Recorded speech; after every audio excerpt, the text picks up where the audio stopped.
facelift. Yes. But also be dia to mu say e kwan no dodo na Adekyee right wo say den ye nti ye say ensu etimi koprebi na ye bana baby a ye no MPP4 ye see ye no yensu ye betimi aye den ato aso say dey be ya municipality no be den e be ye fe e na wo hwe ye lightning system e wo kro no mu a very poor and then na nsan wo say na anajo me free me sheda free a me fa the principal street of Akemoda and udu chumesi wa if you chumesi wa ba besi ECG no almost all the lights e ho ni na anya den enye juma and say e preach say e say bone sote say etimi ma han ye den ba krom because ade ya mani patimi di bone titru pa esum daytime kra nkofo e de ye ko na anajo light nye den eno nti say won so ye den ye hwe and afi wo he ye government hospital and nipa bebre wo ha say omho dodo mo ana say omho mfa wo ma omo free order ebi wa no mo kobo adua say ho no mo kwakoje ayarehwe de nti omo kobo adua no nye say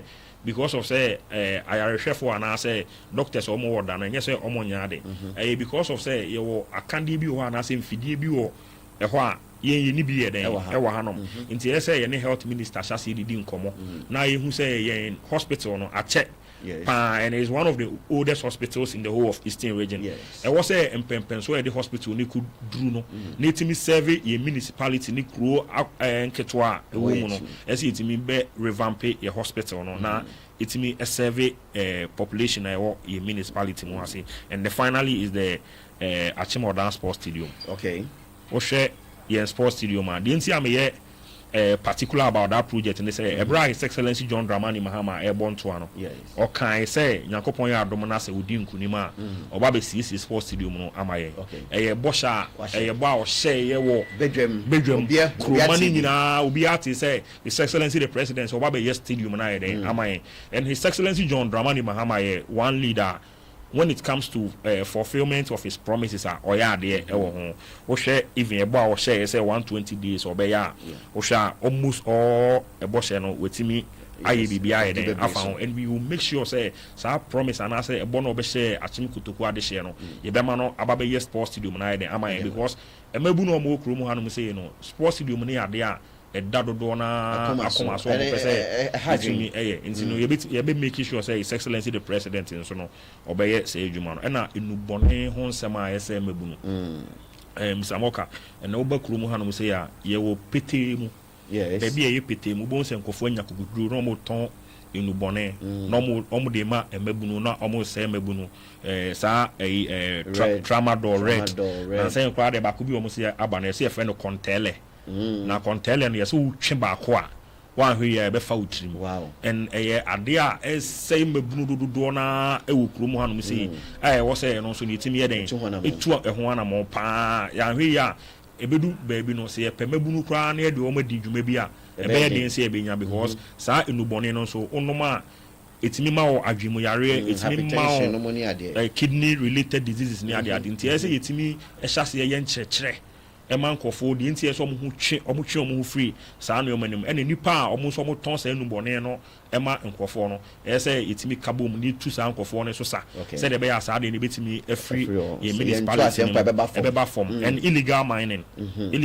and I say de ka no galamsey o ye ka sanim no NDC aban entia former good to and I say mining ye pese ye bampo ne ye be den ye be shemukina but obi a onin krata o tu a former good e o Brem Central Municipality no yes on chance ye say o tu ne hofo akwakope enkrata e wo say on second odi be di ni dwuma esan say na otwe etwa mu mihia Minerals Commission omo pani na o da ase no e ma me busa ne say oba oda and I say Brem finfin mantem ase ya ya tete bebre say ana ye hu say mining activities bebre ye den koso na sa nkofo na omo ye mining no omo won krata na say omo ni krata asema opani no catch me say about 90% of nipa omo ye mining e okromo ase no omo ni krata yes omo ni krata de na e kire say mensin no a ye pesika de ye mpuntu no sa afo ni ntua bibia e ma mensin no afi nsa ase no so a omo utu no say omo won krata de a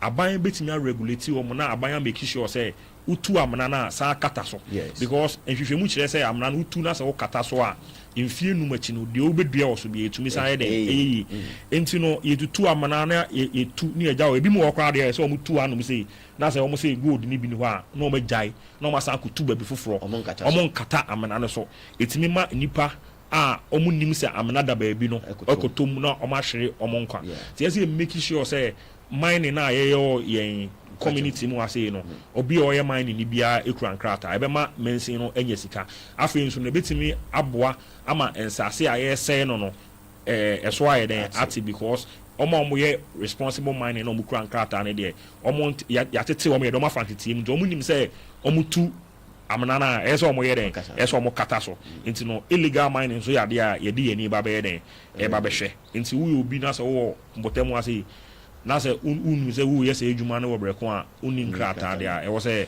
wo hwe ho ye. All right, ebusia yene honorable Solomon Kosibra ko na retwen komo na wabobɔ nsɛm no key ones ni na so for now no afi ye be domesiko na yahwe na baby odisi ye no yeso ye be hya ase afiri hɔ no mo ofa baby te say galamsey na say mining na ekoso e wa ha no yankasa no yetu ho na mo ma bi transio brem no ekɔ esuo na gi akɔhwɛ hɔ ko tietie mu no kwasɛm ni nsase a wo so mu di o dance ko echi hɔ ne ade no mo say GCD ko tia for dia ɛna mo makɔgye lazy but nhyehyɛ mu ne ayenim ni sɛ ɛwɔ munya digging permit na ɔmo a ɛtwe nsuo free brem no emu no nso ɔmunya ɛyɛ permit free Ghana Water Commission na omo tumi di adwuma no EPA for many omo ba ha omo kire se sai adwuma ko no omo nkrata ni ho no ni ade but so far as waka e dia to just say omo empa omo nkrata because enye ye interest nko ane say omo bedi mra no nko aso na emom no ye nim se omo ne youth na bi na ye adwuma dynamic kodu ho no no o hwe koko na se ko ni na emayo a eton ade wo ho omo dodo mranti a omo so horo omo dodo omo ye adwuma enti no ye pese yes ye mamra ye adwuma no so no ne ye hwe omo a enya adwuma frum tie wo se enya omo ho abotre na aya na mepe timelines ye nhwe nkosi breben esan se nkratagie no ye wa bia ne bra obenya na we no omo di kan hyase dada omo ye se omo stop ni ne ya e bia machines on my high nipa ye adwuma ho na be affect you. Can we give them timeline? Say in the next 3 months media ye be call grounds no na sankofu na nya sankrato metimi dia kire. Mr. Moka me nyintum say ABI is stop adwuma na nipa omo ye adwuma ho no yes e de how kakra beba. But you see adwuma na omo ye no oyi na e de beba da ache no ya nso ano a eso sen ene how ade beba because ene adokota for ama ye hu say even enuru bi a some mining companies no mu use a ayo mo different insuo no the treating very very very difficult so we yi sa enuru ni nyina free mu no den eno nti ubewo akola bi wo ha na so eni ho na ne nse ni ho health implications bebre nti so we obi a wo say oh mining na wo ya me gidi say ensentro adwuma a wo ye uni krata na certificate a wo ya senka ye ma wo metena aha no mu say ba wo adwuma wura so ntimi nka say se uni krata a chenchena ye fa wo metena say ye san say yan fa wo metena ha e kombedo ene wo mpese e kombedo dia ene wo kɔ na wa kwakɔgye enkrata no I think say even process no and I say bro mo sha say omo ye mining no say omo sha say omo pɛ license and I say legitimate documents na abaki omo adwuma omo ya nka sa abiri nko mo sa ye den aka passing mebunu dodo na anya adwuma wo because da no say no madam for bako ka kire me say edu ewia ka obeko base no na boys be bree wo no mu num nu bone but mining ne baaye no obeko no obi anya den eni wo ampa ama o madwuma ye enu nti na wo say ye fa emra kwan so bi san say nipa na ama o madwuma ye no that bia sa mining na so betimi agyan sunsun aso bone ye den e wo mo so because of omunsu a omo nom ene eduane a yebedimpo ebi wa chemicals ni bitimi ye den ekom enti ye nyina yen tufu say so wo ye mining dia yo a certain meters are yes we moving away from there river body nsuo da hɔ 100 meters buffer zone no so ati ase so ko wechi ukọ various mining sites o municipality mu a saa mra na omu ndi so okay nsuo ho pɛɛ no omu twagu nsuo nim enti no we cannot say because of say emma nipa edwuma yi enti no nipa nso nsuo a yɛbɛ nom no because na say bi wo bi o pipe no na nsuo a yɛba no eninye sɛ anadwo na sɛ wanhwɛ yi na sɛ nsuo no mpo obi a wopɛ sɛ wɔnom because pipe bi mu nom pipe ɛnyɛ obi a na sɛbe ne ho atɔ ne saa sɛ ɔbɛtɔ bottled water na sɛ sachet water obi nom pipe nka de papa mu de ka pipe water na wɔsɛ ɛno kwa na ɛsɛ nkeyɛ no ba wanhwɛ yi na wokɔ nom pipe water si a wanhwɛ na ɛde wɔ ha wobɛyɛ dɛn ɛbɛbrɛ nti yɛ nuanom a ɔmo yɛ mine no ɔmo ndwin nipa ho kakra ɛnyɛ sɛbe sika na yɛbɛnya firi mu no nkwa na ɛwɔ sɛ yɛdwen ho yɛ adwuma bi a ɛyɛ bi a na ɛsɛ make sure sɛ ɛbɛbɔ nipa nkwa ho ban nti yɛbɛ make sure sɛ yɛbɛ invite ɔmo yɛ mine ni nyinaa wɔ yɛn municipality nim sɛ assembly no mpo na ɛwɔ sɛ yɛsɔ ɔmo ase na ɔmo timi nya the required documents a yɛsɛ ɔmo de yɛ adwuma a yɛbɛyɛ saa deɛ no yɛwia na yɛasa ma ɔmo nteteɛ sɛ nsuo ɛda hɔ a saa meters wo yɛsɛ nkotu adeɛ ne wɔ ho twe ho firi ho ɛsɛ wɔde yɛ adwuma wowie nso a na amna no wayɛ den wakata so wokɔ baabi bebree hɔ koraa na ansa na wobɛyɛ mine no yɛwɔ sika bi a yɛbɛgye wo na yɛde sika no ato hɔ ebi a yɛde 4 acres na ama wa wotu a yɛbɛhwɛ 4 acres no sɛ wotu amena no ɛwɔ 4 acres no na sɛ yɛbɛkata so a ebi ɛbɛyɛ ɛkasa yi eti na assembly na gye sɛ sika na yɛde ato hɔ sɛ woyɛ w'adwuma wie na sɛ wokata amena no so a na wapakɔ gye sika sɛ wankata amena no so a na assembly no de sika na akɔyɛ den akata amena no so saa nneɛma no nyinaa ɛsɛ yɛde ba yɛmɛnsi mu ase ɛsɛ na sɛ yɛ nananom ne yɛ papa no ma sɛ bi ɔmanya ɔmo baabi kɔ ɔmbɛgye kuro tu hɔ no ɔmo tutu amena te sɛ deɛ ne yɛyɛ ni ya ebi anka yɛnya baabi koraa yɛyɛ den yɛ ba bɛtena okay honorable ma yɛntoa so na yɛmbra internal roads woka ho asɛm na for some about a year or two me investigation kyerɛ me sɛ yɛni road engineer especially urban roads after Mr. Debra free municipality ne mu ohwɛ road a ɛwɔ medilab hɔ no de ayɛ oba roman kwan no so osafomafo road ɛna nanasantoa road no so ɛnyɛ me checks from regional ministry maintenance department share me say municipality for the past 2 years are kwan ne say no bibia sanko ye ɛna me amene omo kasa ye so last 2 weeks omo ma obi free kofodua behwe be ya assessment. What is your plan for maintenance about the road? Because you say even not just road but infrastructures, bungalows are draw I war and patch them be bring us say no crepa unse o my Ghana no yen how kese ba kopan yen maintenance culture say e be see ade no fefe e be wie no e kwan e be fa so a e be keep ade no na ade na che no em say yen fa anye dwuma akwan ne bi wo ho no mo a oya ya bosome kra anase bosome be inum enan na akwan na hyase ye den say me briefings amenya ne say enhyehyɛ bi kra wo ho no mo a ska bi wo ho a omo de to contractors ni ska ni nyina na omo de den omo de ma ti so omo ye ekwan no na say period bi endu na say kwan ne say a na omo ma contractor na san ba be CC wan be CC a na omo de say sika na ye den CC ɛna saa medilab ɛhɔ na wɔka no me frɛ assembly engineer no na me busa no sɛ ɛhɔ no because wonu sɛ medilab asɛm na yɛka no ɛyɛ death trap of course a ɛda hɔ yɛn a yɛte kurom ha deɛ yɛnim sɛ yɛduru hɔ nom a ɛhɔ nyɛ nti no yɛto yɛbo ase ba obi ɔyɛ hɔhɔ a ɔno ofiri baabi ba onim sɛ wanya asphalt a ɔnam so no so odimirika na so kɔduru hɔ nom a ɔahwɛ yɛ nipa no bɛhwere ne nkwa nti enoma ba enoma edikan ni bia me frɛ engineer na ono nso o ma me briefing because omo no mo wo ade ne ho enim de nti ono ahye me say ebekɔ site ono yakɔyɛ proper assessment na yehu eka ne ade ade ebɛyɛ den ebɛwɔ ho nyina because ade yɛ sɛ ehia immediate attention yes ɛna ono na asɛm ɔkan ne sɛ hɔ no nsuo ɛwɔ hɔ nom eti naka obi a contractor na obɛyɛ adwuma no na ɛsɛ nkonya aboa ɛsoso kakra na kɔde yɛ feeling wi ananka yɛ we na yɛ den ba am sɛ sɛ adwuma no amba ɛno kai sɛ adwuma no so a ɛbra yɛbɛto 2020 elections no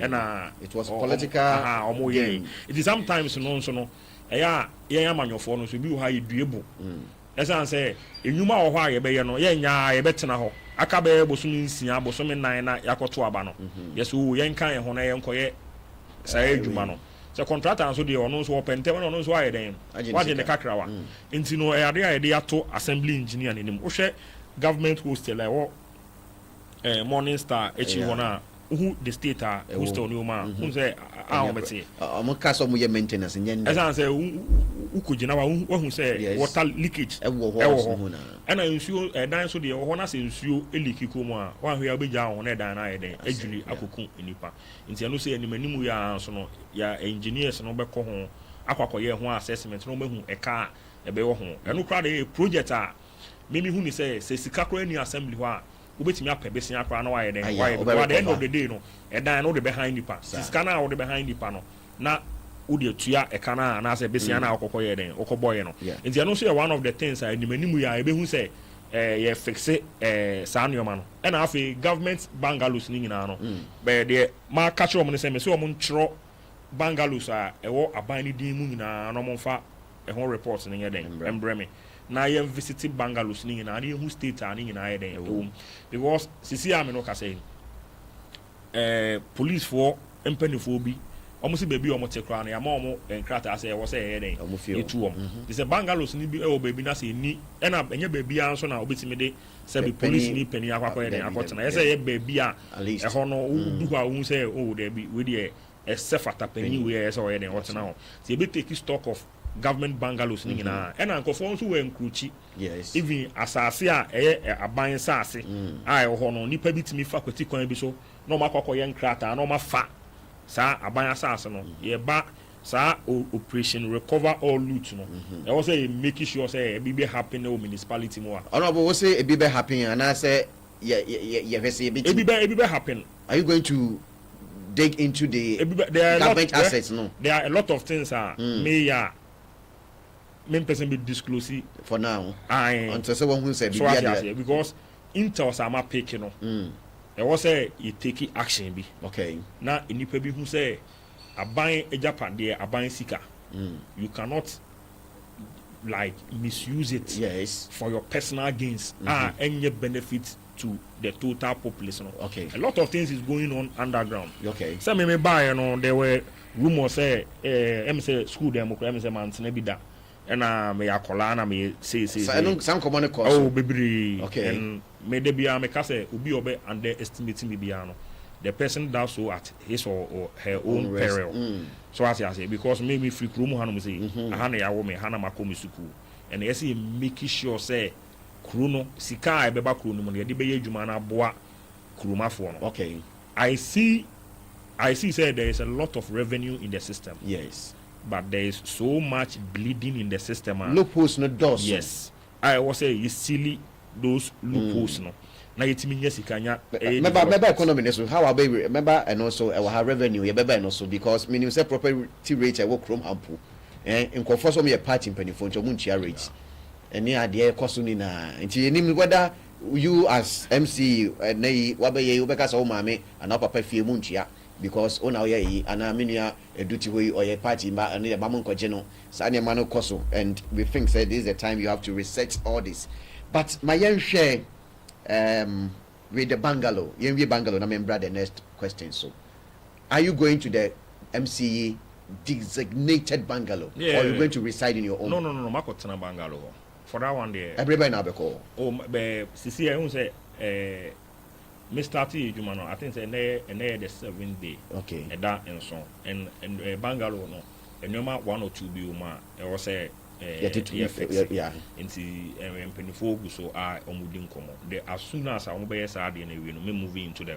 government bungalow. Okay, because unum say me kra me buy na me beti say oye MC na say ebia ye bodin na say want na buy bungalow a you sika is na e de ma say no na nkofa enjoy and you see me I don't see the reason why it was say sad no it happen. I won't basically. Yeah, ma odan se kotenem. And I wo na wo de wo na wo se edan no. Kotenem. Near some uska. Now what you final side just can it doesn't make sense. And they want to make money. I'm nipa bonesem. Sana wadwe yo. To say enye sana ya madwe me sana tie. so what you say aban say a dan wo ho yes sit dan so we penny we ya wo dan ni kono tena ho na wo say a dan no on tena ho na afi say tua sika ma for say o rent. Okay, me I was even told say the number of days are maintenance government bungalows ni na e wo say omutua ho scam me e bia a day maybe rent omutua ma me say e bia ye fa say bo me din and die from that confirm be seen no esenka a day bia ye fa say me da hotel na 300 cedis e say assembly ni na be there e betua na me say kwan be nsunti because say me wo baby a me te dada ansa na ye bo me din as MC ana me boa me wo me fia me te dada this bibi ntino na say e bia me nkotena government bungalow ha na me Jesus ka no me Jesus ka na say me be there. And so we feel now team you are serving the government. You know, we feel now team it appears to say I rent one day. Na me feel no go be na just as na me metimi abesi dan asi so. Obi na free baby be to as. Are you trying to be patriotic? That is how it's supposed to be because me I don't see the sense. Obi be ka say bia on pesika. No me pesika pa obi am ya brand say ya mabunu dodo onu me na fofo ne nipa bebre a omo yes any skade me pesika pa ade me pe wo wi asititi pa uyi nipa free wa esika me pe nipa pa ba uyi nipa free wa esika ba esika no boss nipa no enye sika no nyini nyina na me hu ni say yi so wodi so as I say oh mine na wo do and now because me feel say it's something you are due to no I was say enye kro no I was say change bibi yes bibi and so you want to be the change. I was here to baby. So me ko this say Ghana that be MC for ba obeje. But ebeye president at all say MC bi ba ya e bia omo maba no na omo yes ade ono de oba ya wanye den wanye. Saade no papa na say enye papa. Obi o conscience. Yeah, we be to say Professor Johnny Vance Fifia Tamils. Otimi tu kwan pe DM ni ade o se onje. O wie kra oba bi ka o sa de ba government cafes. Ebi mu de o mo famba. At the end of the day no say Professor me o free mu ye ne nipa e kan ho asem bone so mo ndo so. Nti otimi o ka say oba ye na nka wan ma ne man ho do endi na nimu kan a enka ebe boni din papa president bibri ono ma ngofo hu am ko so twa ba bro. Yes, but because of security my fancy one 90 you confirm say within the next or shortest possible time when your residence is maintained ube move it into late mfan say night we the latest by a month no we say me call residence one. Okay, abuja for Ahaya Chimansa 96.1 FM. Yene Honorable Solomon Kusi Brako and Edin Komo Ewaha. Na this is the first engagement with Achimansa after an appointment. Na none of pay no ye share quine bebre so na ya share some no keka hono. My member sanitation so be branding about revenue no near kwanya over raising revenue to support the assembly any other developmental okay say major priority sanitation. Does it mean say there is I know, but I want you to confirm a big challenge in sanitation. What Dan Hanum say? Do you acknowledge that? Yes, your biggest challenge in this municipality as we speak today, issue of sanitation. Yep, that's the biggest to me, because even in 2024, say in terms of typhoid cases, 15,000 and over. Yeah, the topic, the whole the highest of the highest in the region. Yes. So when it comes to the leak of typhoid cases, I know that first. And you didn't papa. Until I say yes, it's not the narrative, no. And no share your main station now. Or there an opportunity to on Zoom line on phone and as almost CC station. Empire, I con the kosher ho. The way hot here. Government no any Zoom line on contract issues can cry then about home. And what I intend doing is say, baby to say. Odan station, main lorry station, Kumasi station, and Quantenum, and from baby Amoye Ifunda Kana Bessin called Chumesi. Yes. At the interim, what I intend doing is and then you may share Sanko for no. Omo Zoom line you my for. Okay. And me no more Equacushia, na me no Macasa. Okay. Say ampa ing and I complain say Sika Zoom line for the ma. Apra for no form and I say he can point time then and Ramini Omokasa almost 1 year 5 months almost come my in Sandy Panunti means Sanko country and say Uncle Copra. Yes, I now oh ya any pabone. So out of my own way or no I say for 1 month you know you be engage nipa at least 20 nipa 20 na you be engage omo no you be sere omo say sika na e de be mo no iso a endorse but omo hwe kuro ne ho do na omo nye saa de no na every month be ma will be 300 cedis you engage omo for 1 month because I believe strongly say by 1 month time that issue should be resolved you know e be resolve now whether assembly na be you say you ni ye ho na engage omo for 1 month na you know be kasa na nwumre na mekoshi omo say ye pa omo cho omo nye 300 cedis na omo nye adwuma ma yen bosome na omo keep yen station no na sa honey clean central business town and it is going to be at a zero cost to the assembly nya assembly no na e be fa ho ka on say ya ma sanitation project bi ase ye dey CC potemo kakra so dan mo ye clean up is like wa wuchi and ho no ma ye to toy no is over 10,000 cedis and sa edwuma ya ye be ye no for 1 month e be engage assembly for no it's costing us about 8,500 logistics na full e be to turn ya de and na ya cost so ye kama you make sure say ye mfa nko so assembly no so on individual basis na ya say no e was say you raise fund na yetimi ye say djuma no na clean in station ho at least for a month na station ho CC no moka problem na e station ho no say emura na ye wo station ho no nko ana ye say ye prepare ho enka enya de a ebeye o how bebre but inipa bi adwembonu oni patirima to the extent say eni patimi ye ngura efri ni fie na oba beto egu station ho no omo ton ade o mobo anajo report amenya ne say omo ton o ade ni wie no omo prepare na omo de ngura na kwakugu main station ho to be ba station ho no pa no akwakoye say e ho ye dumping site manko for omo beto omo ngura ye den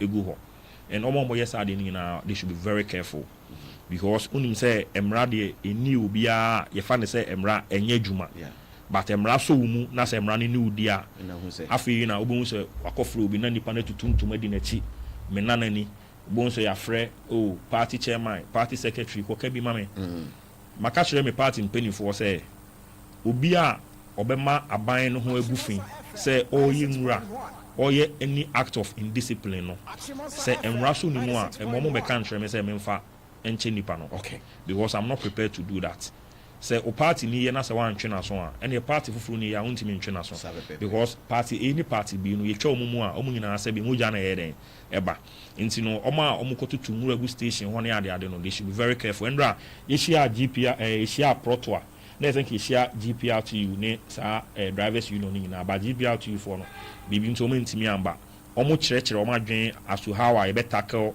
the sanitation situation in the various stations ani nyina ye de gun krata so ai pese ye de adwuma nti timamufo ni nyina amwa yen se no mu hu sa ho ni die ye nyina ye die hu ni na ye siesie ye ho a ye yan na be boa yen esan se emma yare enye den emba meche yen. Good. 96.1 FM. Honorable, sanitation na a big challenge I know. Now omo ade inra every fie eba no.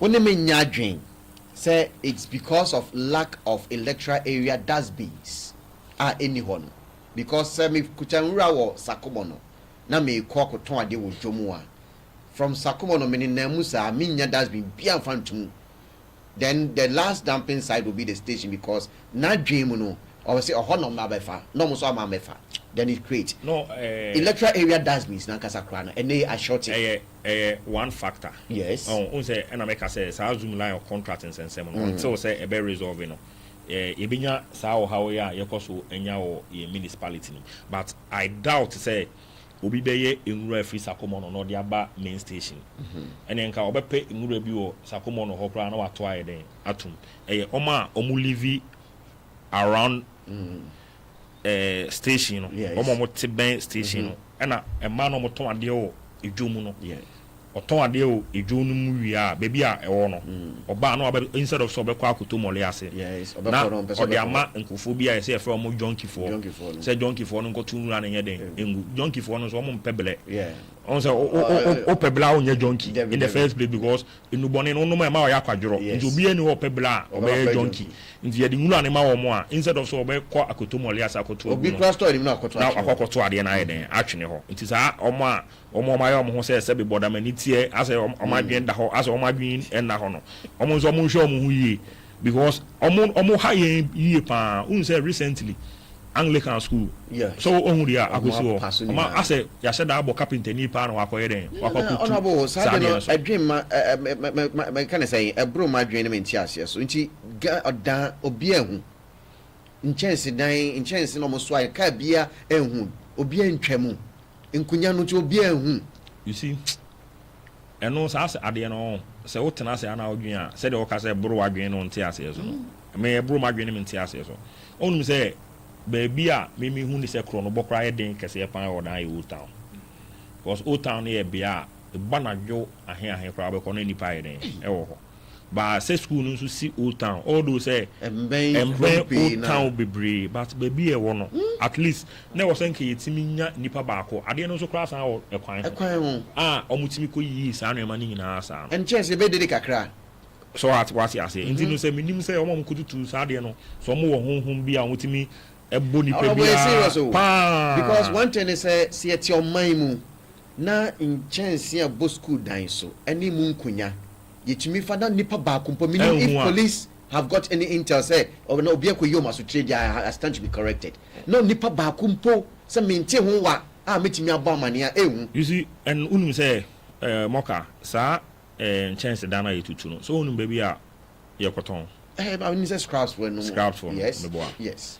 me by MC no money first group am no mu share okay na me de to o nim say obi she ni fie obi ho na ne pipe cork no na ye tu yes na nsuo ni bugu tata me omo de bidi mi na o makoton am scrap dealers in chance dan obi wo ho a ne nkwan that the same ye chi ha ya obi that the same na o mahwie nkwan na ye den agu na o makoton ni na scrap dealers na eto o moto ti ma frɛ o maka kyerɛ o mo sɛ edwuma na o mo ye no obi am pɛ sɛ obi tu obi anu aduane aye den agu but o mo so ntimi na mo adwuma so na nkofo ama nkofo enko ya o musa so o mo mboa ye na ye identify sa nkofo no because ye in chance da na yetutu ye no e den scrap dealers na bakoton ama o okay obi ma mi intel asu baby a nkofo ne de we ne ye den ekoi but I won't say one of the problems I face or your man say you been kukudru akwako dia dance ya testify against Bonidi no e den eno ne ade a ba ma say me de sa intel no e ba koma a police from penny for no mo so mo de o mani aye den e de akiri okay say so nipa ni mu dia na nka ye de nipa no ayensen na ho ama afoforo okay. All right, honorable. My end to so na no baby. Sa questions here baby about how meba for questions no so e be audio na no baby sa car price asie ho on say baller bi wo ho no ne ade a mean say account plans ne ho wo be hwe ma wani akọ so ana car price asie ho no MTT mempo no all this one no na minim say ho no de o magyae damping but endran obi kwa so twem agency so say asaba e da so e ko so nti my say me ankasa metu anamo no mapakoye sometimes unya first hand information and as odo ani ko hu ade na e ma won so hu kwan a obetumi dia ayeden afaso nti ade a betu hu anamo. All right, meaning say e bano the municipality you are the father now even though very young security whatever na that also because you're going to chair music Edwin total filling station driver phone na de omo car bisisi kwan no ho no mo loadi what is wrong with your main station eninchi driver phone to main station ni mo even anajo en load no mo be gina under traffic ache na nkofo life is at risk there. I think the lighting system in the station at night no problem kakra okay oko main station where do anwumra won say sum wo ho no. You know what we have to do is say you make sure say you run a station 24 hours. Okay. You can't run any entity 24 hours without lightning. So I say you improve the lightning situation, or main station. And Moka. Yes, bro. Ye pese if you kra comfort to station or kra etucha. Drivers no operate anwumre ho no ma. Obi enu obetimi abefa baller abetu egu. Yes. Because obi hu say nipa wo ha omo ye den omo fa car. Endra ebra ye share proto afo no. It was one of the concerns e buy. Sa asema obisami. Say you do anwumre na ya mambo why hye. What choki say obi ntimi ko bi mba. Nti ye be make sure say ye provide street lights. Lightning we no e station inside o. Ewi a na ye move o mu nyina ye den akọ. Un say sisi a okase uko move o mu sisi ya. E ho na yesum ye be den akoye adwuma wo. Omo concerns na ye legitimate. Yeah. But who provided sa akade ne mom na so mo ka so mo nko na say afide all the force you o mafiri wa na wa hu say wo nyina so enti no the di kan say wo say you make sure say you fix the lighting situation o main station we are na a driver for na kan boko say du anwumra baby a wo ko bia no station on e wo so ye den o ko fa ka eno de yes ade ne mom we na so mo nko a ye say patapa puto hoyi ye de emra ne ro honorable media I per timelines medical catch street light fixing according to me nim die kakra me electricals kakra okasa fix street light meaning say assembly and your crash stores mu obi wo ho ho munya 4 or 5 it can work. How long should we expect you to solve this problem? Okay, say who there we be abeka say 4 and say 5 but e be expert in so ko expert in so ko e be o make say we be but light the be wo light dey be wo no because me buy no me koje light be am free baby buy but briefings amenya ne say you be 150 street lights bulbs I pese ye dey a light ne in principal streets say dey be a kwan no nyina be we nzi ye dey ye be make sure say dey be call station main station hono na yetimi yi we maba at least in a month or two no we should be able to do that. 2 months. At least 2 months. At most. I check around. 2 months. So June, July, ending of July. Honorable Mamin Shaw Mekayo, ending of July. I was said drivers now walk station now moving inside when the lights are fixed. Okay, Honorable Mekayo into Ben one said them. I was here 96.1 FM. You went to us now me walk station one more. Mamin 2 into other main markets. ISCW. Nano, Minka say, would ye but me shower, Modi letter by. Say, cotton and sembi, more fixing gate, more your finishing touches, and sana mache, Ijano. Me na dear womb. Me one no for be bromo dear womb. Na NI before ye, sa investigation. Me wo ho and a Newton. One kasa nipa, or mobile say, Annie, assembly were court, intino. Say NIB commander court so a year validation now it is a contempt and they will cite him for contempt and then the man have to stop with the with the coordinator energy says muna they aware say me boa omo enfre no monka they put a stop to it fine it has been more than 3 months to 4 months in a year. How far with the court case? Update am the buy no maintenance finishing touches I could say taben na wo chedwa no me moka me da wase ne sa asemu on say edwum na sem de sisi akotoku nyina na say odan nyina no iti pai kese ya pan ya sa de no yes wo so hwe season ya yewrem sisi ya season and show to na ye ma me mote you just say virtually ton ade no in so far go say sa asefem pa senka na me pemu kura de a enka edwanum pori bia nka me bae pa na nka ayere na nka ache dada na nka obi a enya ne de you see problem ni say me ma bi hu ni say okwa assembly ho a they don't have proper documentation about the whole project at the project I see no yes assembly need documentation need proper documentation about when you briefing on yes you need proper documentation about the assembly. What do you mean by proper documentation? Yes. Say who okromu hanom say. Yes. And assembly members for be. Yes. Onobo appear could be mo. And no me yen constraints. Na omo bisa questions e fa edwane ho. Sa emuaya e fa say edwane ho no we don't even have it as we speak. I'm told they said the edifice, the facility is soon. And therefore it is right from Accra So who is going to manage the facility after it's done? Assembly, of course. Assembly. No? So facility is only say assembly no na friend say manage and ameboa. Say assembly no assembly no any assembly no na award contract. And they are correct. But they should adebia efa edwane hu bia no ense say nkedi sie assembly no akwakoye say nipa bi omo wokuru mu hanom sei.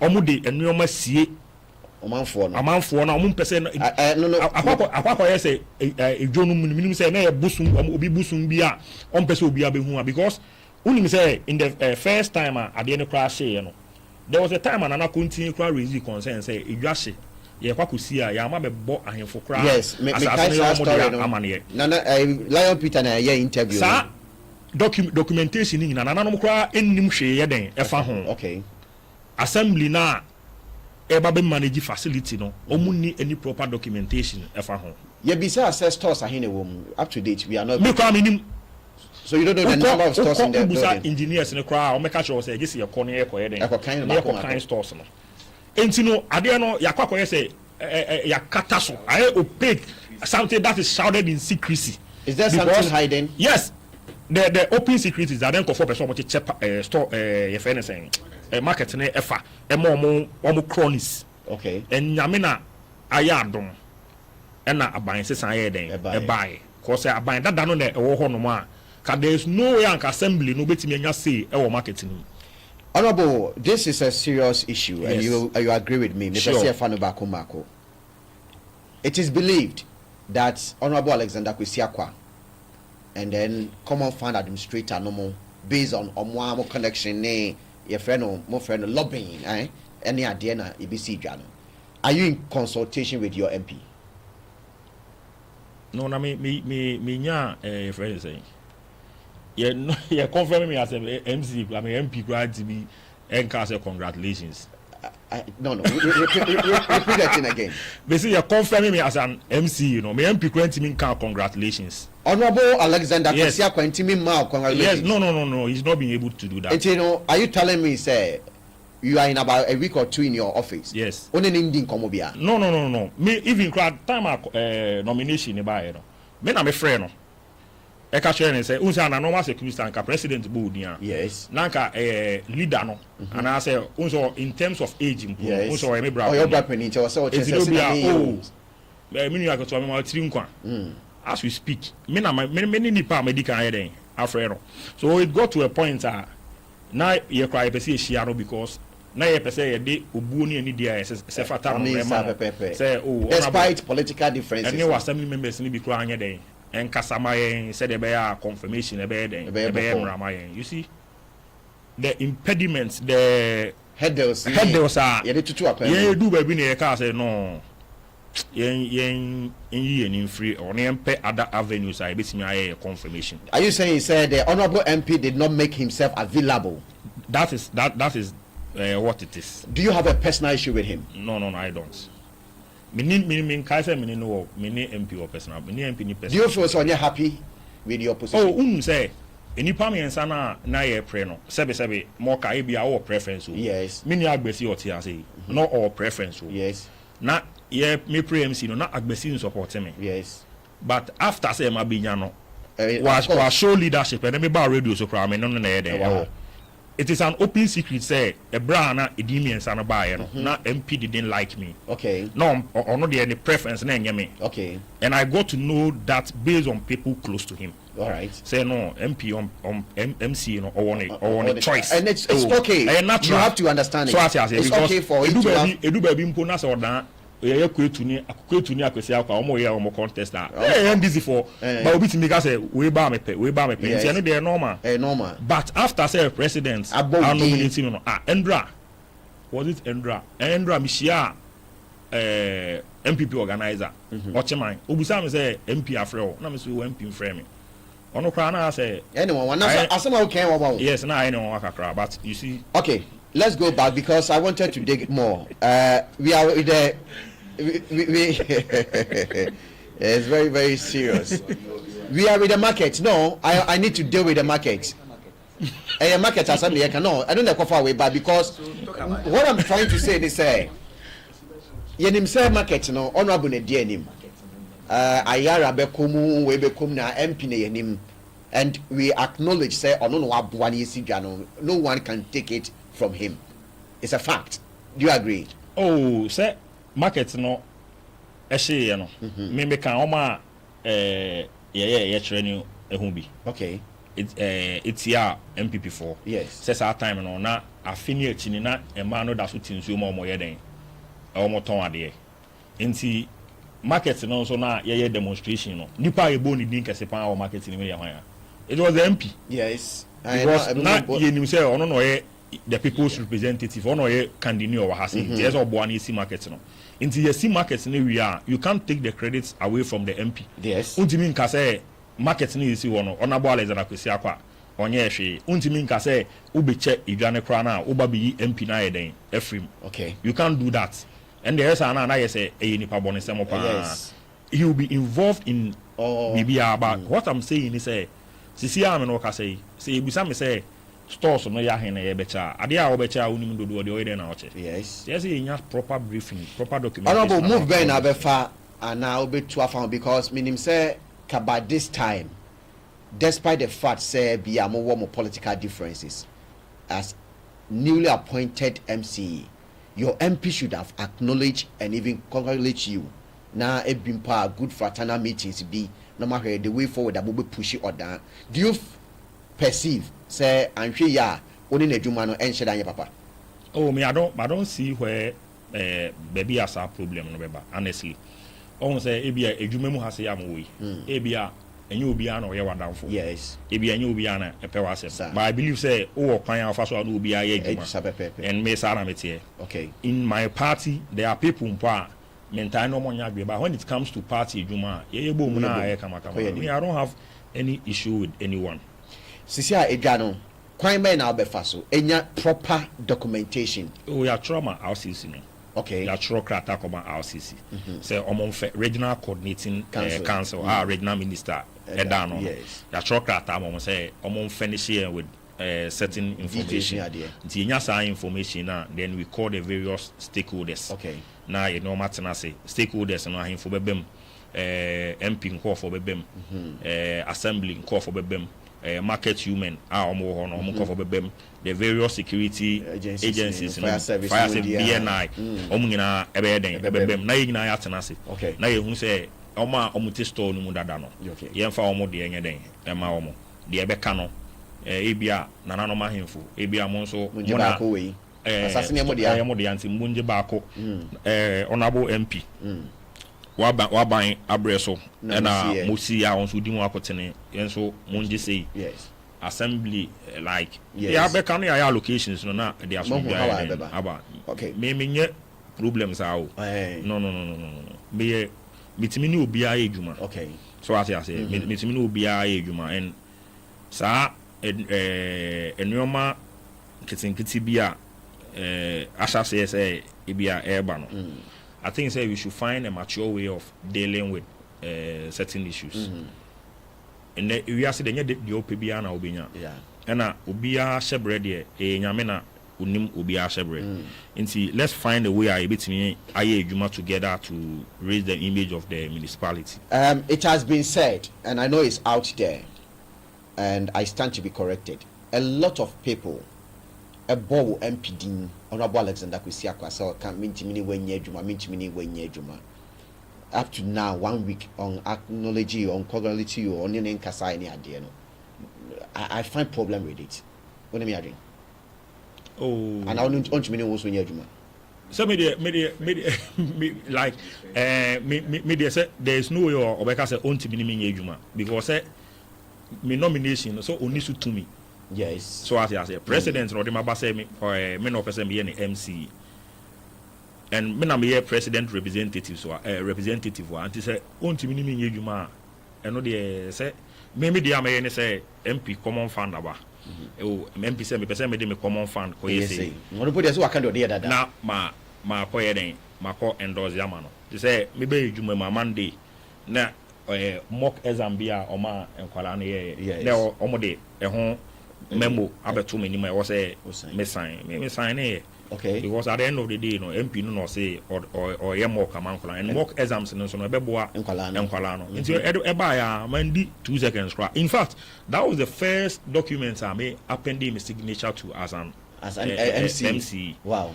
Only say there are places MCs no cra and sign document bia but me I didn't buy me who say education school again. I was say yes sign. Nti me me new house Okay.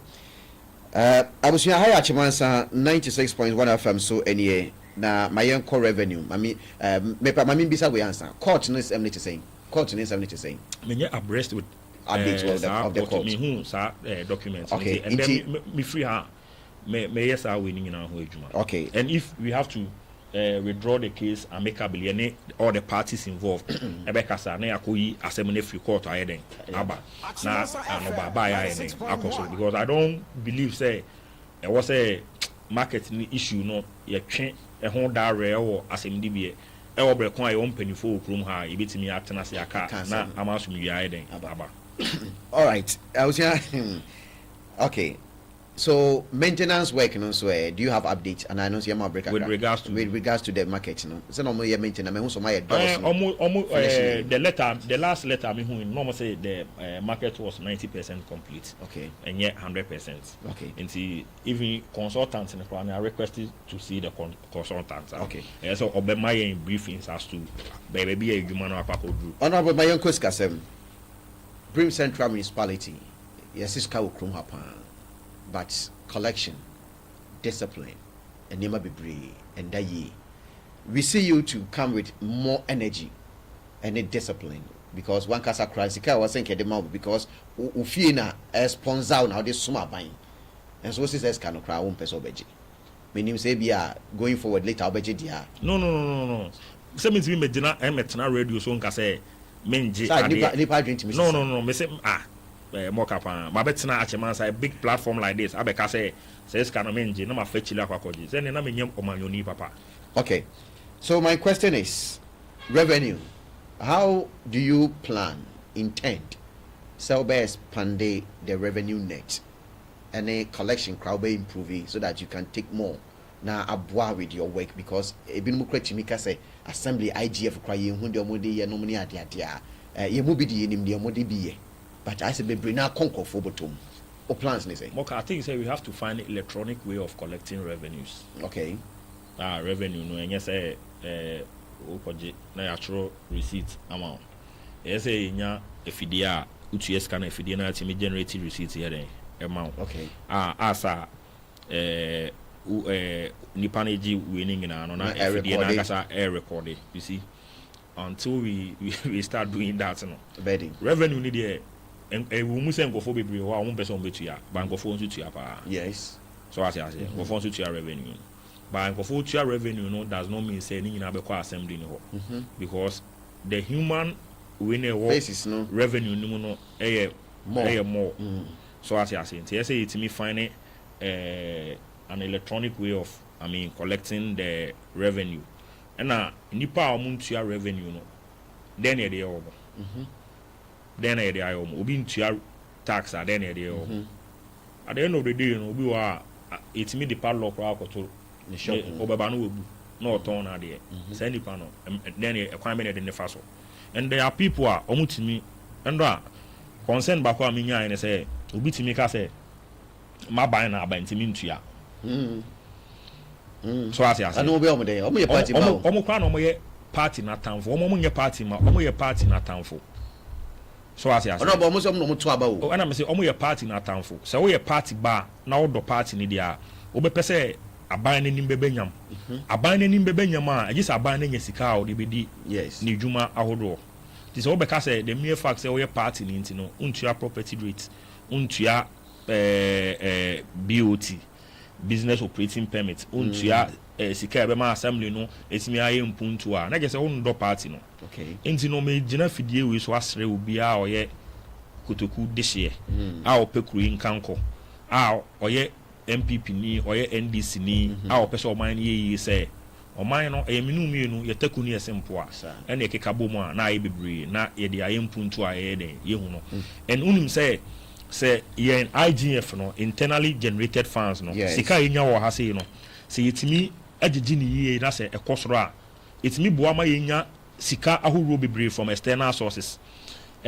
baby wo hono ma omo di project bi ba omo hwe IGF no ansa na omo di sa project na eden aba nti yetimi enhance yen IGF collection na ebetimi aboa ma yenya other revenues to develop our town nti de mesre obi bia ne say eto tua de eyo man ba pa bia se de nti say wo ka say untua to because of say wa manyoku ana say wa ban na aba power na e kire say ompe aban no say obe succeed okay nti ye nyina ye make sure say ebetua ye to na oye sa nso na say eto no mbeje na say we ntua obi wo kwa na odidi wo matem obi wo kwa na wo pese ode ade bi kra bonipa no ye do ye nsa ka on ye do kogina asem di bia de a hwe no wan ka say na me party no ho na asem to me no o man bi di machi hwe no wan ka say me kromani na de sa de wi eye me eto ye se utua bia na ye se utua na yetimi di develop yemensi okay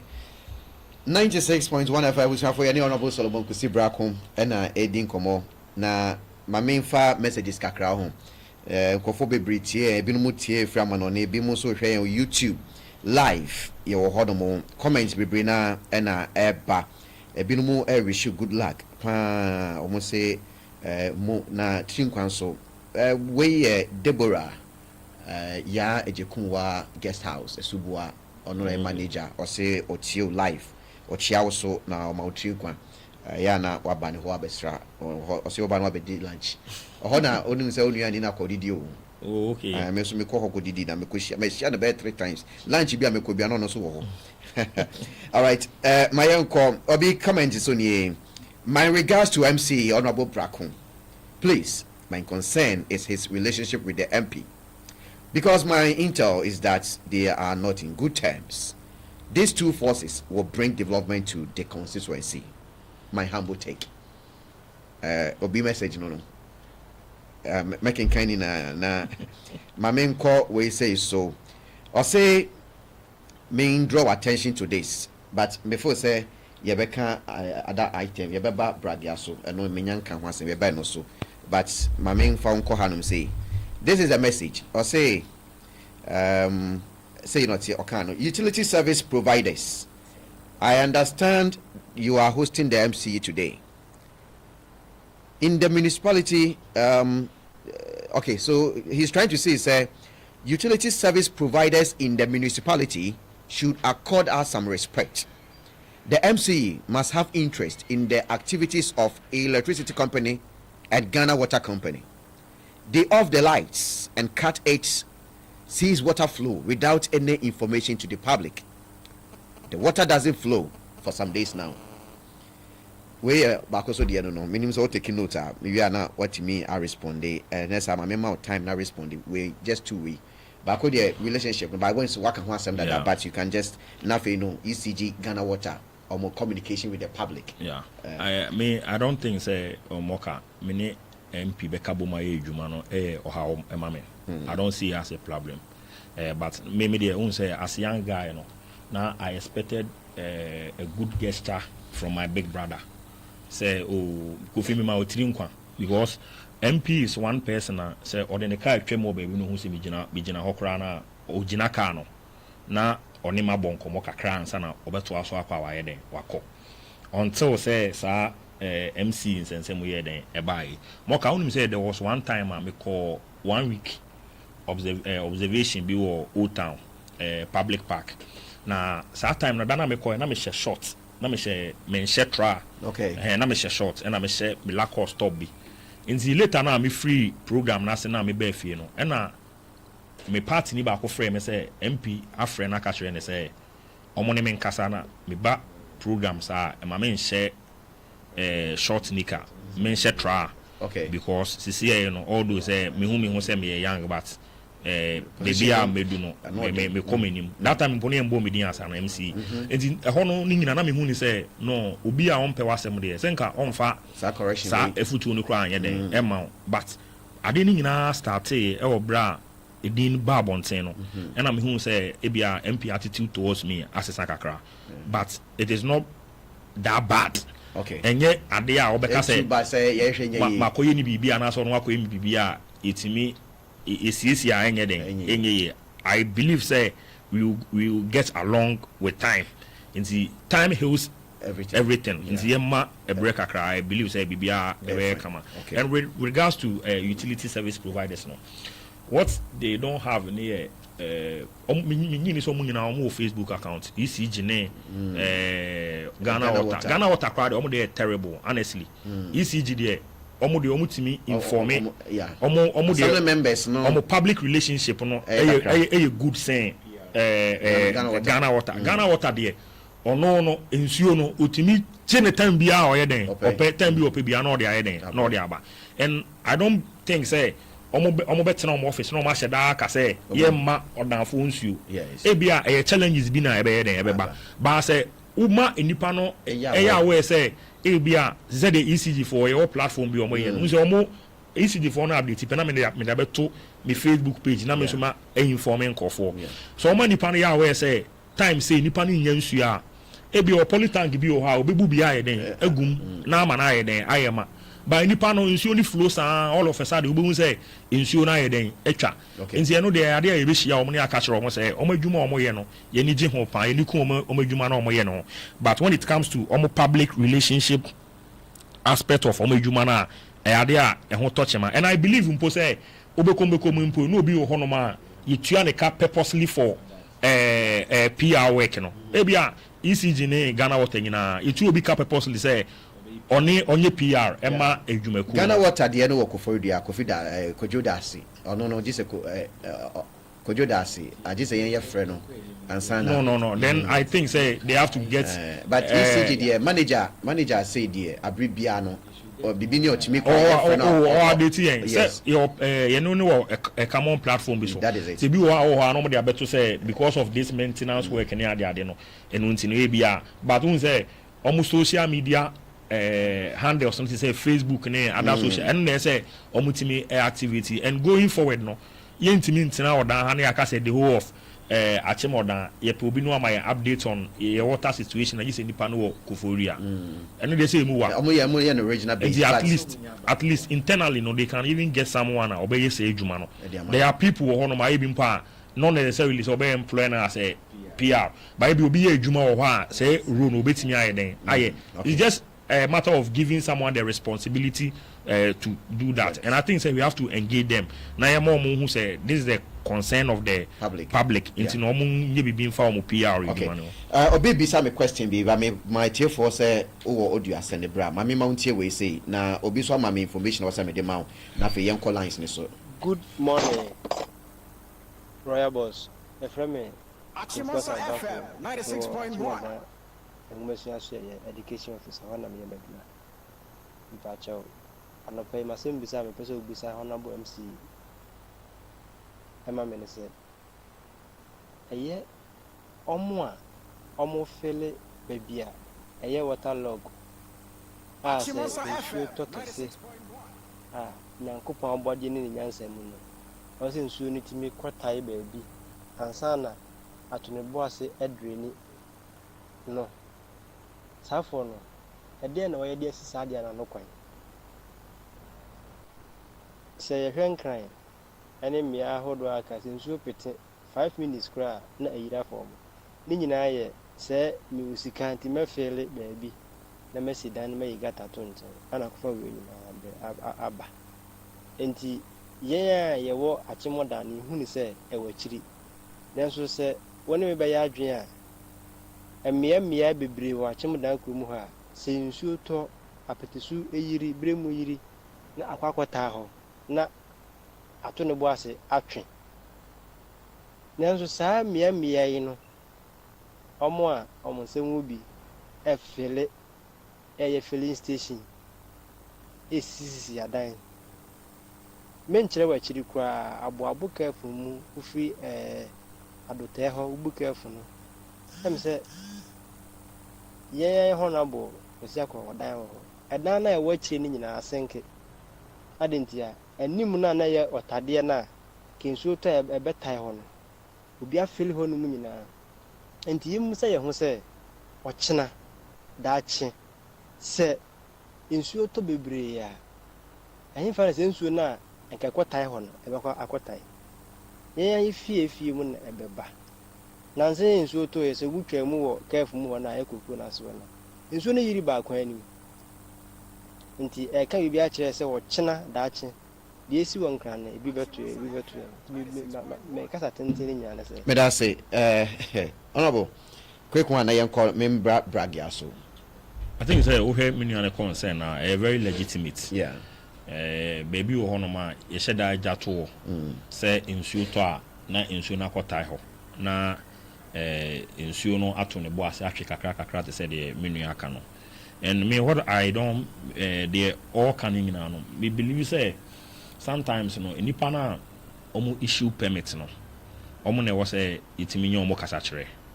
Expert no because on say me say I'm not an expert. You're technical person or adwuma bi sa na obekɔ field na wakɔ assessments na wa advise as to say permit na approve and I say am I nyɛ den approve.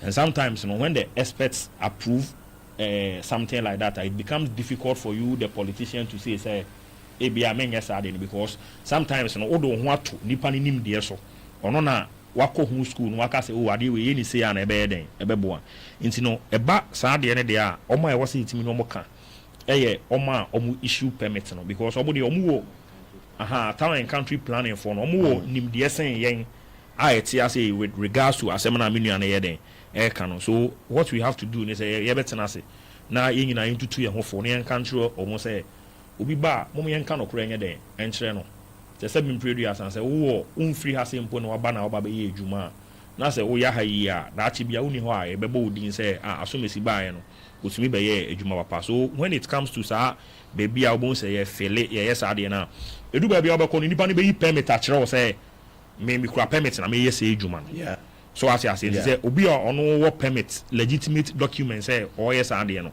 wo ye den ko sini kwan nti expert na omo approve sa ma permit no omo na omo ye technical people omo na wo say ye no omo kasa na ye ma omo hu say ebia because endra say you know what nadmo ni ba ko ka kire me say no obi pese o ye dwuma bi wo a waterlogged area nti nipa no call ye no omo kire ne say onye we ansa na facility no obesi a wa ye den wasi onipa no hwe e car e wo sa de ne ho a okoye no anye den wa amba biem enti no se nipa ne ba na se un se ensuo mu no ye ono ma bi wa betimi aye no wasi edan a enye hwe but e very costly ahane de mi nyini se sa anoma no ya na ye den esi wa ha no enti expert no na e wo se ye no mo kasa. All right, honorable, last question from my listeners. So say, good morning, Royal Boss.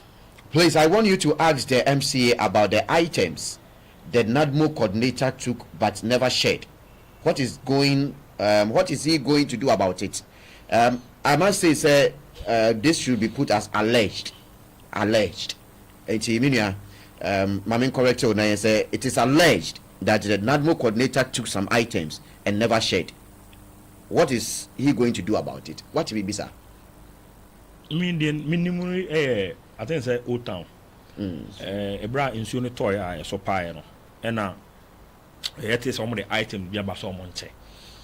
But information I mean say items no and that's all. Oman check because of say Nisa. Omuhuni say I didn't know be anya den in yabi. Intino not more coordinator there or to say me bra penny. Minia Jimmy Dotchery and rap an all my office. Okay. On ye nipa make us say me a den. Into what I'll do is say me find it out. Okay. All right. The status of San Romana Minian. All right. I say property rate is a major source of revenue to the assembly, but the enforcement is very low. We have 2 assembly members in one area who have not paid property rate for the past 3 years. Honorable. Boss. Say Babaye MC. Say when we alleged, and it is alleged. Oh, but wait there. I know the source. I know. Just my editing. Okay. Okay. You didn't come on the BC, but Ebinomo Bragiano, Mamima, Wamikanwe, Honorable Abbas. Messages no doors until Mestre Mombed Trabiso. I wish him well Congratulations, but I know he will surely hear from Honorable AAA.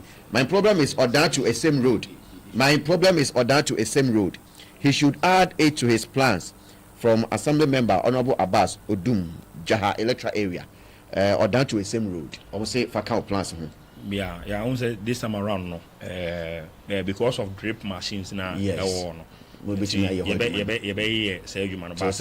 Problem is say this year no you need drip coordinator. Okay. So sometimes it becomes very difficult. Okay, akutomoriasi ejuma krana chone kopa mpenifo ne say no they were situation wo no momfa machines ne ma abranti bi nim say use machine yi no fanye ejuma na mai. So when the drip coordinator is put in place a kwan enye baby wo kra kwan da hoba ye nyinye den entum se kwan no ye yi atum na se so no fa so na se mo trouble na say yengu sumpo na e dey afia be na ebeba, and we will be doing those things and na yeba be say dey be atimemofo no ho be den ebeto. Last question here on man for Pragia against JPRTU. Odan for do na ndra utie mi a omu na some pese Pragia ne ba nanso ni akoye aka akoye bibi ho obi di bibae JPRTU for e de no kwa himfie ama na nakotena asem no so ndra no pa no mo ka asem no omuka ko bie ya na se Pragia no enye official enye commercial, which means say on so on pese be adwuma till say mo NDC aban mo ba ye yate say GM akasom be hihye ama na ba be adwuma. Yeah, I won't say they were o can won't say Okada say no for the under Okada. Yes. And president say it be legalizing. So when it becomes legal, it will be very difficult for you to stop it. Yes.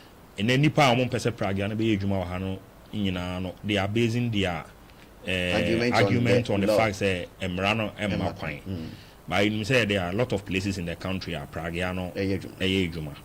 And unim say places be ohonoma me I believe say the center of the town maybe to say mobile ho and then if Janet no say honey choked dada into no say Pragia operate ohonoma because of say yen be ganin too many into no ebema ehwache kakra but say e be omo operate or outskirts no other areas near there I think nka ena oma hin so betimi aka assembly because of information e bia nipa bi de ba koma no so as sometimes e bia onene tenase na o church no enwum bebre a obeti ase and now me no ka say you to yete lorry first no taxi drivers do na no mo person bet so as because o ye den taxi na obey den obefa there is no alternative ka Pragia for no system ni mo a say Pragia no 2 city club be no akwakusi. Yes. And people believe say ABI eba be say o majuma so as nti no yen twen me de me can say yen twen na and I'm told say even assembly no e pass a bylaw assembly pass me na me hobby me ka mo aye promulgate here so assembly pass and America say na will make his judgment based on information or say ABI man na tia say there is a bylaw backing the operation of Pragia. Ebia anka your kind on conca. The SC man and I are aware say no, the assembly no ashemra a pass a bylaw. I'm a mama Pragia for the sticker on my tram. So assembly a pass a bylaw there, then the bylaws should be enforced.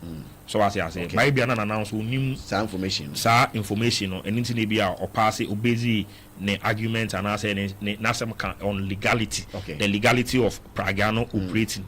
But as a bylaws a permit to say omitimi aye djuma dia na ye bona na man ya bi dis obetimi ayi poma kwemo ama ya ma Pragia na ye djuma then abaya fam oh dey me ya fam say me tu ana mo koda na ho na me na na kotwetwe 0557881616 so this will be pop show 7 sanka oprekonam open live one okuno open dressed one kalomuna bo modin say obehe na fe onsa atumi akabi na heba edi na ibo mix na heba powder na gono mix na fever mix and na heba mix ne buy adwama so ma nsanka bi wo chemical na pharmacy shops ni na mu ebi na na mo a nsano adwuma no betumi afre 0244774206 Trinity Power Herbal Clinics here can show say omo edi spiritual solution center ba e ho na God is our healer and into obetumi akọ na unsa etimi aka akwankyere ene sunsum mu akwankyere bia ebeboa wo. Number is 0244560409. Good morning. Good morning. It's you.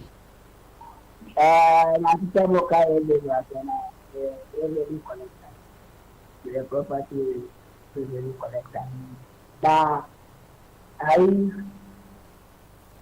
already and enforcement, they are not backing us. They complain for the bonfire problem or the rather boy. Like you were proposing area maybe property that I remember for the past 3 to 4 years, you need your property. If I will know a certain way, I'm looking for the other for the following year. Now, up to this. Into the same way, or by your many officials or the boy, or tired, property regional. So, why now tired here? The baby discuss one and all right, Mamina was say, so what you me afraid. Hello, good morning. Hello, good morning. Hello, good morning. Okay. Hello, good morning. Good morning. But you didn't maybe say free. No call us so. Terry, you Terry, that's you. No pay them a bomb of us on a Juma. A down of was it. Na many classes of my kind of time. I mean, Channel, no man of what they need to say yet. You can't be seen now. No more, you may see. Honorable Yamisra. Masama, the Cosono. I find you put all year, you be, and now we are going to support a debate across the Romania. People cry what I feel that everything cockedy. I won't say a fool for no moon, a dear good hotel, so I'm a hotel, be a copinia state. Aman is a mobile, yes, sir. Wabay, that amount for now, in your baby good hotel, no so. A idea a risky pa into Wabay, we need my America. Yes, yeah, that was say, Sheriff. Hello, good morning. Me pacho din baby akasa free. Yes, I made you. I'm going to brother. Obeje why it's you? And obey you in a chair on Abu for you. We know someone pen to command. Won't see the West Yakasa. Or just so see. You put in a funny Dutch preoccupy. You don't know, Sapa, on the border. On the border, pa. The woman what can any toss me. We come out some soon. No money vice president or money. On the private jet nearby. On the private jet nearby. I know they know anyone years. Many Yamisun Kao. Hello, good morning. Good morning, Mr. Moka. Welcome to meet you. Yeah, that's good. Honorable Yamani Shrimka. Ma, we the other proper old town and Ofida. My friend and medium. The idea I didn't know, now for some nominee, the Roman in Limbano also, was part for poor the staff to Noma, Timothy, and then he bred you know, Axano, into all the Ashindicata. Now, I can say mining any drugs. As a memoir in Juma, if you know, a passing a good crown and also a bigger. I know they may be 50 assembly. Also, Obi on ma, everybody can know that, but when you say kidney, you are rare, normally, you are rare, baby. Now, your mind in Indra is consumed quite as you know. And then what I'm going inside the brain, still I'm quite still. I'm on the back action. And you don't have to be into all you. Honor taking as fun in their life. Engineers, of free old town, could you for 10 years? Only the BBR in the Boneno when it won't be. Engineers say only the bamboo for and Pega was now one into Suana more mine. Yes, so Yada was a bebre, Urakofi, I don't know. Oh, okay. Let's call her Embrasoni in fact 96.1 FM, Lucia, Yane, Honorable Solomon Kusi Bracon, and Train Como. Hello, good morning. Morning. Opener. Oh, Yo, it's opener.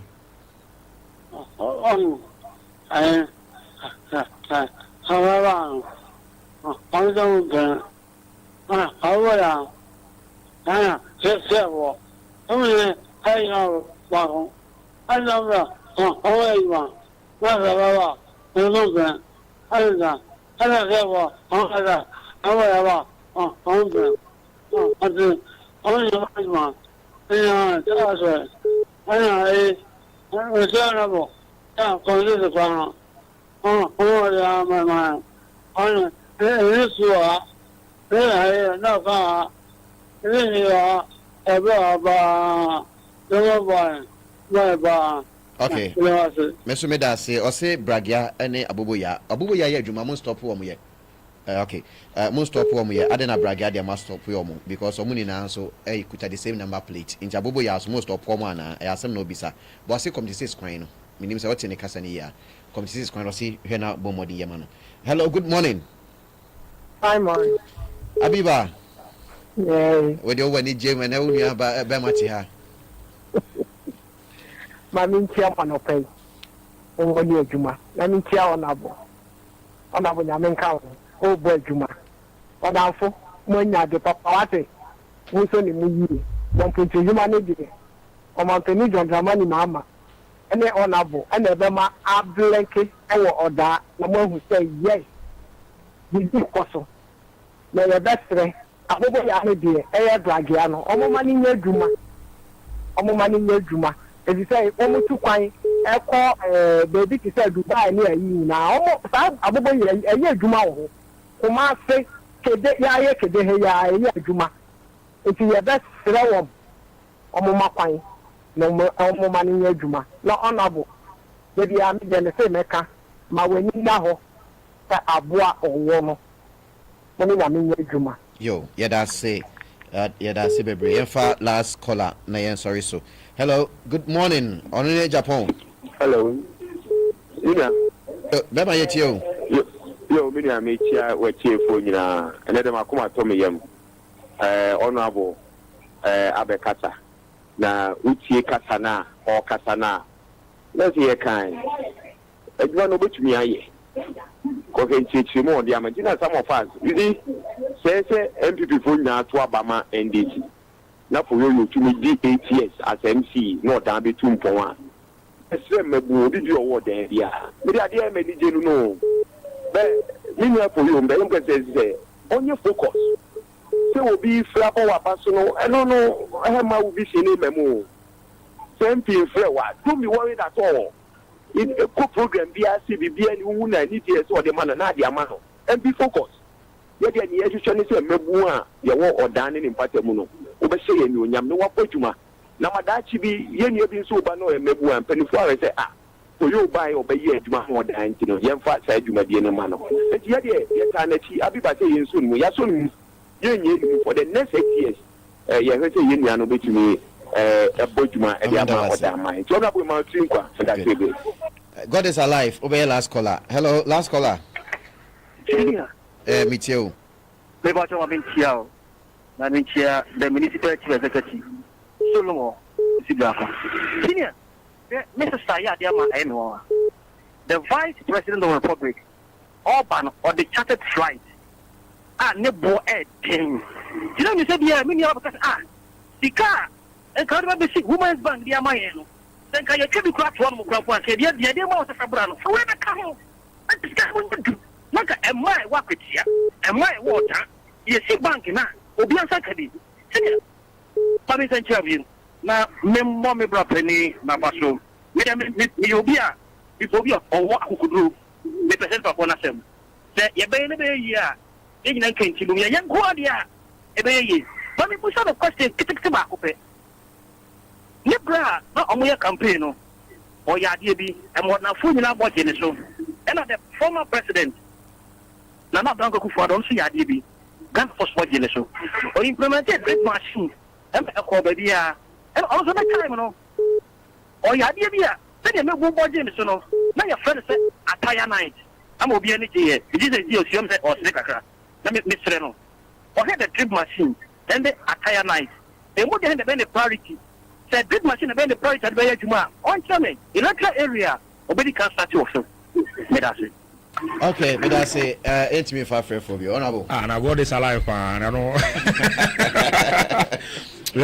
Venison, attire nights as a power can. Oh, say, Oko, Muslim communities. Yes. It do a numera, or more etnasi. No more tenacity, no more drink, or more drink, I no attire. Yeah. In the before elections, no, I answer, per se, a cotton youth manifesto. Emma youth now, or more Zungo communities, no. Ena near per side attraction ade ebema youth no ababa betie ye manifesto mu nsem no ena ye say okay ye attire night nti ye no attire no na ye tospa na ema no so omo che keliwele na omo ye ye fe de sen sobolo na ye de che se de be ya nipa robert na ho a onim say o tie asem ni nyina obenya bibia ye den afa ne minimum. It's a no drip machine. They say any coloration, but I'm say or say drip machine or Bruno Bena ebidi can there. Cause here say akuto moria so no asene and honorable papaya hona me buy as an MC no drip machine asha say den adwuma ho moka em say me de ma no say manu di sem ebe we no me da afrefo ase.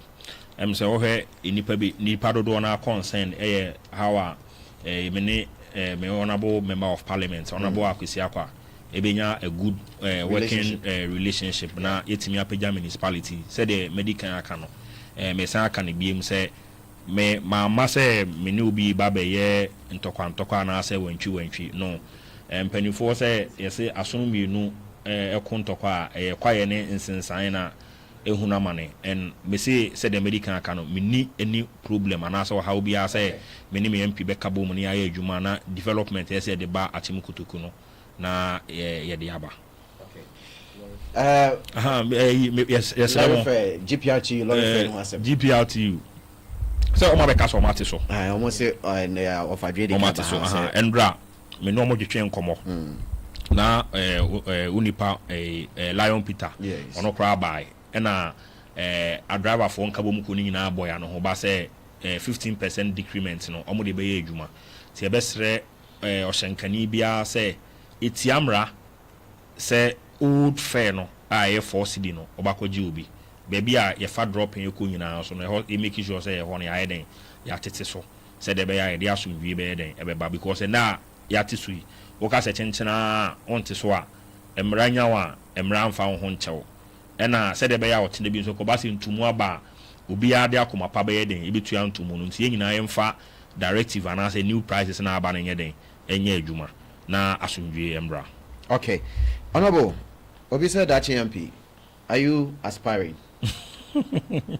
Say do that always say this ya baby amiti yes say afeba be kam me ho afem be kam me ho ni nyina e wo nyame nsem nti enedwuma o mampani dia mame no ena me pese me hwe so na me ye ni yie mpanifo say amfo na kire ne nto aso se mitimi ye adwuma ni yie a ebi mpa na enyame mpo na makofa me form ebi enkofa kra ba kofa form mame ebi kra so a me ye adwuma na me ye ni yie kra na masenya konye bi kra mpo a enye necessarily say me MP nti bia wabubrim kakra ase ne ho hyehye no say because of say yes me contest MP daach no on kana komanto no yam ezan say nyankopon ne nim nyame ne nim Adekyee mu asem enye ye nipa yi de ye betimi asusu ba nyankopon hyehye na be ye den e be ye adwuma nti obi an kana komanto no yam say ye adwuma ye de ama me no na me hwe so na ma ye den ma ye nyame say medi MP a nipa bie no obetimi aye den asi ho kwan nyankopon se menye MP a betimi atweme mu ene abetia akwakoye pe enya de ebe den ebeba so nti nyame ene ye the ultimate decider ye nyina ye fan say adwe mu sa. Okay, all right, I was here 96.1 FM na enya hize. Good morning to you all. Brim Central Municipal Assembly is lucky and fortunate to have such a wonderful person like an MC. With his dedication and humble nature of Honorable MC, Achimo Dan constituency shall thrive with utmost developments. Hoyo nie inkoswonye okay, we Kwame Donfe youth activist Nidia no. Abusia yabeda mo ase mo ne yatena don hwe beye enani ene enimo adi dwumai Yes, sorry, so na yako. Na your birthday, I was say you celebrate ye nua baba ko bra honorable wo yenim yayi. Na we know a special birthday. Ye celebrate ye nua yi. Ewo hanom sei, ewo ha MCL. Mon peke emfa emame na mon celebrate ye ohima ye Asantewa amening kwatin ohima Asantewa amening kwatin hwe in life ewo eye osai krom na kwada so na oti ende eye ne birthday we efree ono ankasa ne dofo Solomon enchen na odiaba say Young no emfa emano. But Solomon chiremu you. Na me iriti. Oh, David. Okay. When you Solomon kusi brakon honorable MC David. We Solomon ono so Kumase na Asantewa amening kwatin ene ne birthday. I say achimansa yen shedam pa ne to yaboni celebrating no. Ne papa so ye checheni ewo Kokobin MA Junior High School madam fupa ene ne papa ena ne beso edi ne birthday na solo ena ye ne dofo osi ye mano happy birthday emfa emano enti ohima Asantewa amening kwatin achimansa FM we show happy birthday yeah we show say nyame enshraw na onye kese na bibianso enkoso jojo emfa Emma enti happy birthday nyom no ena yehwehwe ede ama na afei bibia akọ ye ebusia medimasi hwe ho sie mami sanse nyinche dro bako ene ahweye makramo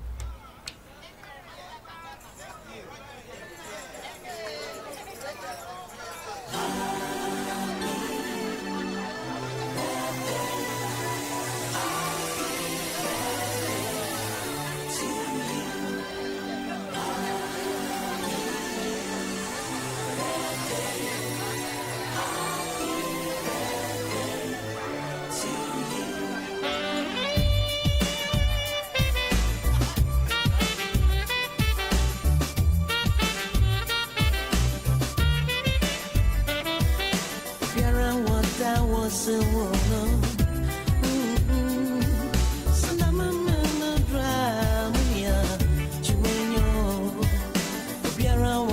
was